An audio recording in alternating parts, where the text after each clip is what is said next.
Welcome student, this is our lecture number 5 for BSc 5th sem, lecture 5th, BSc 5th sem, paper second चला हुआ हमारा quantum वाला, ठीक है। और इसकी यूनिट फर्स्ट चली हुई है भाई।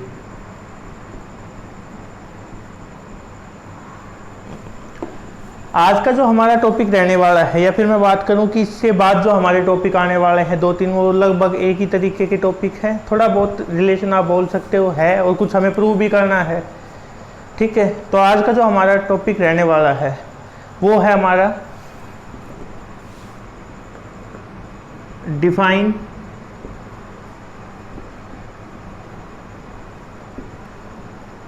फेज वेलोसिटी और वेव वेलोसिटी, ये हमें डिफाइन करना है आज। और इसके अलावा हमें इसके लिए एक एक्सप्रेशन भी फाइंड आउट करना है, एंड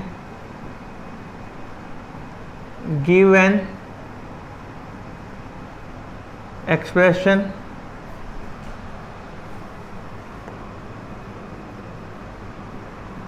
फॉर इट। यह है भाई हमारा आज का टॉपिक। अब मैं पहले इससे, जब हम इसको डिफाइन कर रहे हैं, इसके बारे में कुछ बताए, उससे पहले मैं एक चीज़ डिस्कस कर लेता हूँ। थोड़ा रिकैप करते हैं हम किसके बारे में, एक वेव के बारे में। वेव बेसिकली यदि हम बात करें तो भाई दो तरीके से मूव करती है। दो टाइप की वेव हमने पढ़ी है, एक तो ट्रांसवर्स वेव, एक लॉन्गिट्यूडनल वेव। कौन सी पढ़ी है? एक तो ट्रांसवर्स वेव पढ़ी है। या मैं नहीं समझ में आ रहा भाई ट्रांसवर्स कौन सी होती है, तो यदि ये इनकी मेन पोजीशन है, हमारे पास कोई भी एक वेव है, उसकी यदि वेव है वो इसके आगे पीछे, सॉरी ऊपर नीचे, मेन पोजीशन है इसके ऊपर नीचे मूव कर रही है, तो वो होती है हमारे पास ट्रांसवर्स वेव, ठीक है। और यदि हमारे पास कोई इस तरीके से और वेव उसके आगे पीछे मूव करती, तो वो कौन सी होती है हमारे पास? Longitudinal wave. लॉन्गिट्यूडनल, तो ये दो टाइप की वेव हम बेसिकली पढ़ते हैं। तो आज मैं जो जिक्र करने वाला हूँ, जो हम फेज वेलोसिटी के बारे में पढ़ने वाले हैं, उसमें भाई पहले तो एक चीज़ हमारे पास क्या, कि वेव है वो एक मीडियम से दूसरे मीडियम में ट्रेवल करती है, आपको पता है, सेम मीडियम में भी ट्रेवल कर सकती है। पार्टिकल होते हैं, उसमें कुछ डिस्टर्बेंस होते हैं। हमारे जो पास जो मीडियम है उसके अंदर एक तरीके से कुछ डिस्टर्बेंस होंगे, और जो डिस्टर्बेंस है, डिस्टर्बेंस होने का मतलब क्या है, सपोज करो कोई भी एक रस्सी ले रखी है हमने, उसका एक हिस्सा हमने बांध रखा है, दूसरा हमारे हाथ में। तो जैसे आप उसको ऊपर से एक जर्क दे के छोड़ते हो, सपोज करो इस तरीके से है, इधर से आपने, इधर से उसका एक एंड फिक्स है, इधर से आपने उसको पकड़ रखा है, और जैसे ही आप इसको एक बार ऐसे झटका दे के छोड़ते हो, तो ये जो है ये इस तरीके से मूव करती हुई जाती है। मतलब एक बार जाएगा, ऐसे ये आगे तक मूव करता है, एक हिस्सा है ना, लास्ट तक ऐसे जाएगा। उसी तरीके से यदि मैं बात करूं, साइकिल खड़ी हुई, साइकिल लाइन में खड़ी हुई है, मैंने एक साइकिल को धक्का मारा, आपको पता हो गया, आपने किया भी होगा, देखा होगा कभी, लड़कों की आदत है ये सब कुछ कलाकारी करके। बहुत सारी साइकिल एक लाइन में खड़ी हुई है, मेरे को लास्ट वाली साइकिल गिरानी किसी भी तरीके से, मैं इस वाली को पैर से मैंने धक्का मार दिया, पहले वाली जो थी मेरे साइड, लास्ट तक अपने आप वो जो फोर्स मैंने अप्लाई किया वो लास्ट तक ट्रांसफर हो जाएगा। एक्चुअल में कोई भी मूवमेंट हुई है क्या? मैं यहाँ से उठ के लास्ट साइकिल तक गया हूँ? नहीं गया, लेकिन फिर भी जो लास्ट साइकिल थी वो मैंने गिरा दी। क्यों? क्योंकि जो डिस्टर्बेंस क्रिएट किया था मैंने पहली साइकिल के पास, वो लास्ट तक गया है। जो डिस्टर्बेंस मैंने पहली साइकिल के पास क्रिएट किया था वो लास्ट तक गया है। इस तरीके से मैं बोल सकता हूँ कि without the actual movement of particle in a wave the disturbance की move on from another particle, मतलब कि एक पार्टिकल से दूसरे पार्टिकल तक विदाउट एनी एक्चुअल मूवमेंट हम जा सकते हैं वेव की फॉर्म में, ठीक है। चलो इसके बारे में लिखना शुरू करते हैं अभी। तो जैसा मैंने आपको अभी बताया है क्या, कि wave motion is a form of disturbance, ठीक है।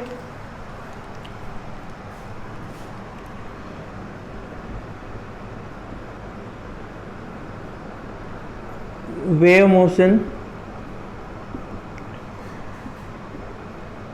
is a form of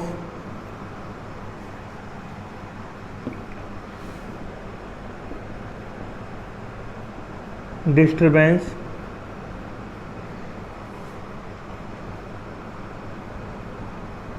which travel from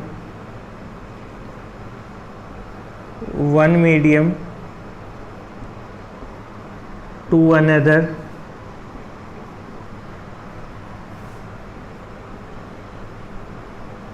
without any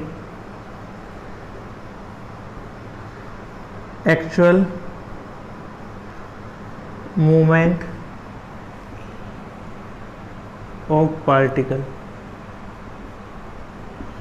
कि हमारे पास एक्चुअल में कोई भी मूवमेंट नहीं होती है, फिर भी हम, या फिर इसको हम भी थोड़ा चेंज करके लिख सकते हैं क्या, कि जैसे हमने अभी यहाँ पे क्या लिखा है कि wave motion is a form of disturbance which travel through a medium, one medium to another medium. इसको मैं चेंज करके दूसरा लिख सकता हूँ। दूसरा हम इसको क्या लिख सकते हैं कि which travel through a material medium,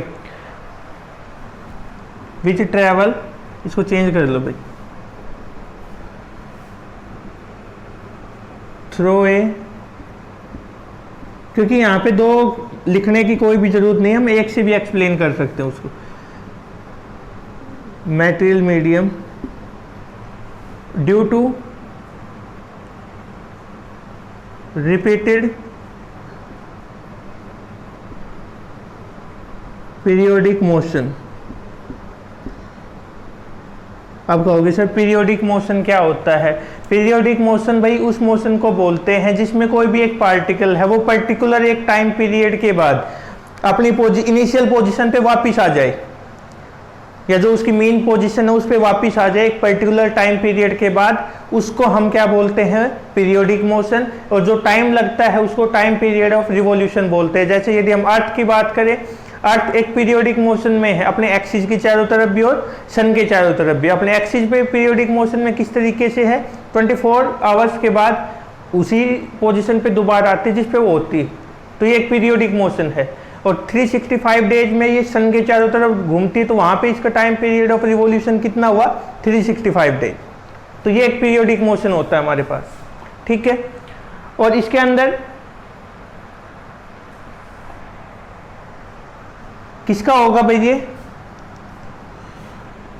of the particle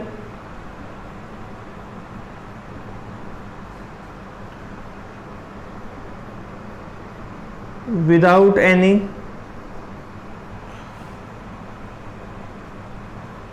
actual movement. ये आप याद कर सकते हो कि इसको हम क्या बोलेंगे भाई? एक वेव मोशन बोलेंगे, ठीक है। और जो मोशन है वो हैंडओवर कर दिया जाता है, क्या लिखेंगे इसमें? The motion is handover to the next particle without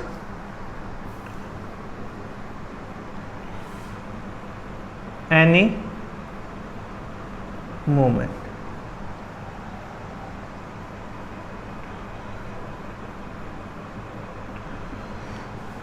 ठीक है, तो ये आप इसमें याद कर सकते हो। अब ये तो हमने बात की है भाई, वेव मोशन की बात की है, ठीक है। ये हमारा टॉपिक नहीं है, लेकिन हमें लिखना है इसके अंदर, लेकिन हमारा टॉपिक ये नहीं। हमारा टॉपिक है क्या? कि वेलोसिटी की बात कर रहे हैं हम, ठीक है। कि जिस वेलोसिटी के साथ भाई मोशन में है तो उसकी कुछ वेलोसिटी भी होगी। The velocity with which a wave moves from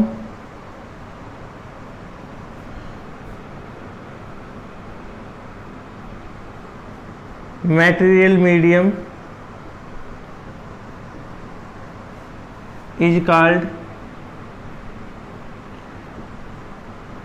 wave velocity और फेज वेलोसिटी। उसको हम क्या बोलते हैं भाई? Wave velocity. और ये तो हमने वेव मोशन के बारे में बता दिया कि भाई वेव है वो मोशन में होती है। कोई भी बात, सीधी सी बात है, कोई भी एक पार्टिकल हमारे पास है, कोई वेव है, वो मोशन में है तो किसी वेलोसिटी के साथ ही होगी, ठीक है। और जिस वेलोसिटी के साथ वो मूव करती है उसको ही हम क्या बोलते हैं? फेज वेलोसिटी और वेव वेलोसिटी। होती क्या है वो देख लो। अभी इसके अंदर एक्सप्रेशन फाइंड आउट कर लेते हैं इसके लिए हम।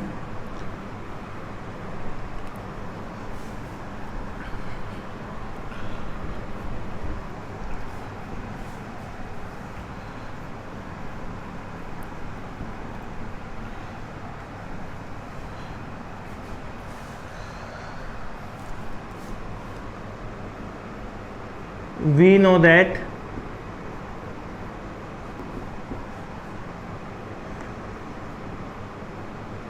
with every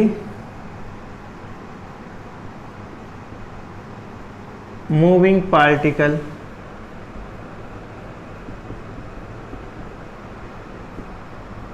a wave is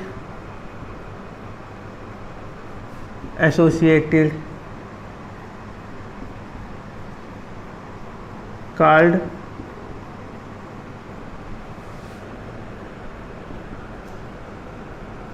de Broglie and wavelength of the wave is given by, बिल्कुल आसान सा ड्राइवेशन है इसका। एक्सप्रेशन जो बहुत ईजी सा है, जो हमने यूज़ किया अभी तक उन्हीं फॉर्मूले के बेस पे ही कनेक्ट करके हम इसको सोल्व करने की कोशिश करेंगे। Is given by lambda is equal to H by M V. ये हमने पहले पढ़ा हुआ है, फर्स्ट इक्वेशन आ गया हमारे पास, ठीक है। सेकंड है इसके अंदर if E is the energy of the wave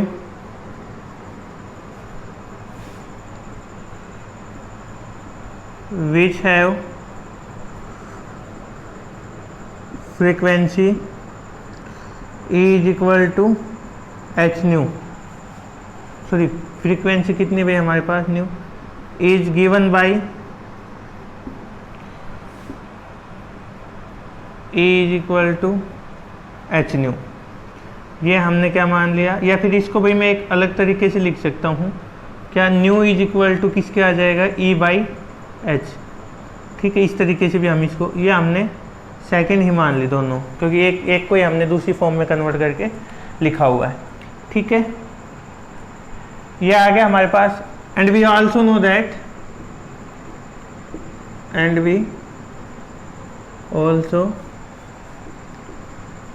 know that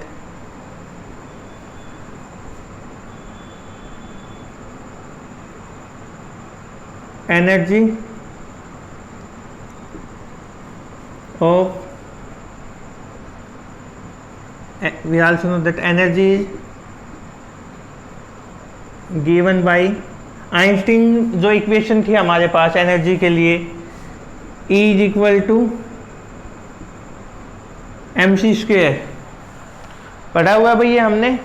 E is equal to M C square पहले पढ़ा हुआ है। Mass velocity of light C, mass E क्या हमारे पास? एनर्जी है, ठीक है। या फिर इसको हम क्या लिख सकते हैं? आइंस्टीन दैट, ब्रैकेट में क्या लिख रहे हैं ना? आइंस्टीन मास एनर्जी इक्विवेलेंस, उससे हमने वैल्यू निकाली है इसकी, ठीक है। अब इसको हमने थर्ड मान लिया using equation second in third. इसके अंदर मैं ये यहाँ से इक्वेशन यूज कर रहा हूँ। इक्वेशन क्या भाई? ई की जगह पे मैं क्या लिख सकता हूँ? H nu is equal to mc square और nu is equal to mc square by h लिख दिया हमने ये, ठीक है, क्लियर। ये मैंने इक्वेशन 4 मान ली। अब यदि मैं एक बात करूं आपसे, एक फॉर्मूला यूज करने वाले हम, हालांकि हमारे पास यहाँ पे डायरेक्ट फॉर्मूला क्या है कि वेलोसिटी जो होगी एक वेव की, जिसको मैं यदि यहाँ पे बात करूं वीपी से लिख रहा हूं, फेज वेलोसिटी, उसको मैंने लिख दिया new by new into lambda. ये रिजल्ट मैंने यहाँ पे यूज करना है, लेकिन ये आया कहाँ से यदि मैं बात करूं, सिंपल बिल्कुल लेके चलते हैं। एक तो न्यू क्या होता है, चलो लिखते हैं पहले फिर करते हैं।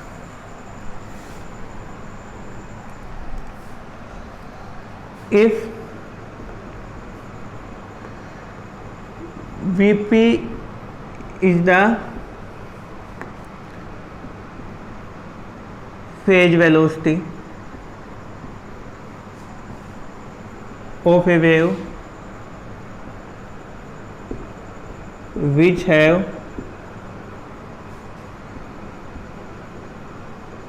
wavelength lambda and frequency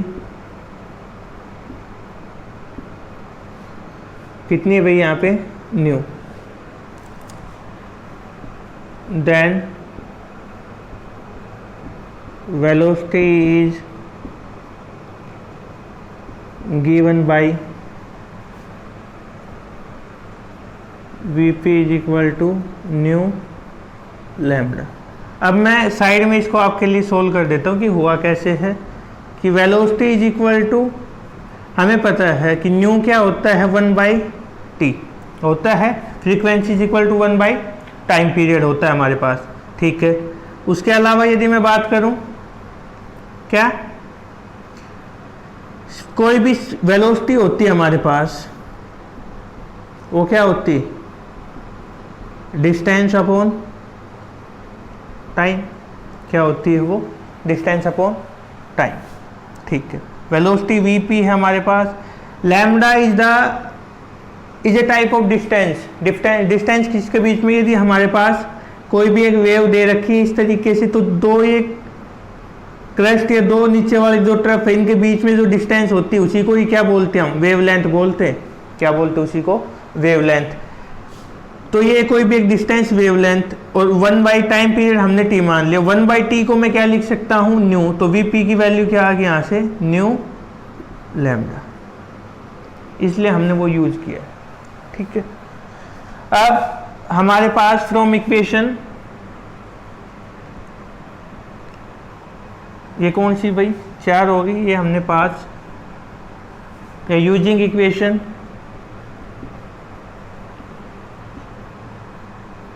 first and fourth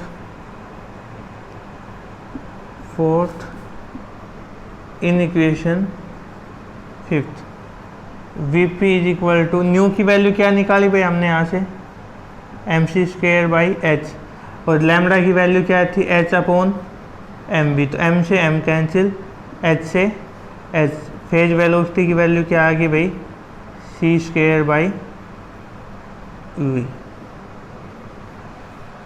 Vp is equal to c square by v।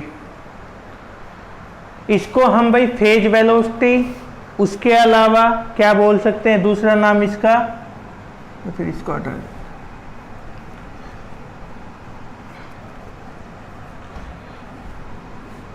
इसमें क्या लिखेंगे, this expression is called phase velocity, और दूसरा नाम क्या है भाई इसका डी ब्रोगली वेव वेलोसिटी।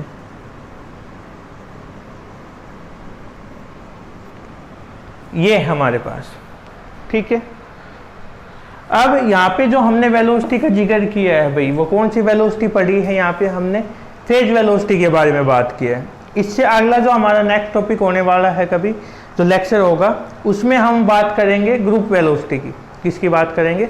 बिल्कुल सिंपल है, एक वेव कोई भी हमने मान ली भाई वो जिस तरीके से मूव कर रही है उसको हम क्या बोलेंगे? उसका वेव मोशन। और वेव मोशन जो है उसी को ही हमने किसके साथ लिंक किया है? वेव डी ब्रोगली वेवलेंथ थी, आइंस्टीन मास एनर्जी इक्विवेलेंस था, दोनों को इंटरलिंक किया, वेवलेंथ और फ्रीक्वेंसी की वैल्यू निकाली। ये इक्वेशन है, इसमें हम पुट कर देंगे, हमारे पास आंसर आ जाएगा। बिल्कुल आसान से आप कर सकते हो। Thank you.